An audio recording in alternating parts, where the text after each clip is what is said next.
Next time you think you're perfect, try walking on water. Have you heard that one before? It's alluding that Jesus is the only one who has ever walked on water. But that's not completely true. There was another, our friend Peter.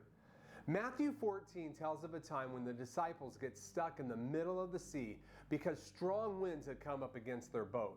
While they were struggling, Jesus walked out on the sea to join them. They see him walking on the water and they freak out. But Jesus tells them, "Take courage, it's me, don't be afraid." And then we read, Peter answered him, "Lord, if it is you, command me to come to you on the water." And he said, "Come." And so Peter got out of the boat and walked on the water, and he came to Jesus. But when he saw the wind, he was afraid. And beginning to sink, he cried out, "Lord, save me." Jesus immediately reached out his hand, took hold of him, saying to him, "O you of little faith, why did you doubt?" Can you imagine the amount of faith Peter had to have to ask Jesus to call him out of the boat? Jesus didn't say, "Hey, Pete, come out here. This is awesome. Trust me." No, it was Peter who initiated this, asking Jesus permission to join him. What kind of faith makes someone want to join Jesus in something so irrational and risky? The more time we spend with Jesus, the more amazing works we see him do, and we want to be a part of that. Peter shows an eagerness to jump out in faith.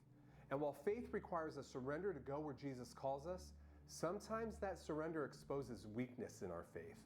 Peter let the circumstances around him give him an incorrect view of the situation. These winds are too strong. This water shouldn't be able to hold me. This is not how the world works. But Jesus is standing right there next to him, his very presence on the water proclaiming a different perspective of the situation.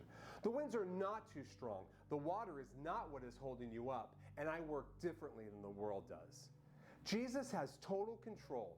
He is the one who makes Peter stand where it's impossible to stand. But doubt blew in and Peter started to sink, and in that moment of broken faith, Jesus intervened and saved Peter. I don't think the point of the story is that Peter sank. I think the point is that he got out of the boat. I think the point is that Jesus was already on the water where he was calling Peter to come.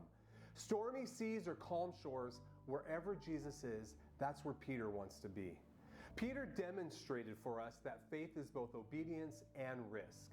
And we learn that we are never in danger of sinking when we keep our eyes on Jesus.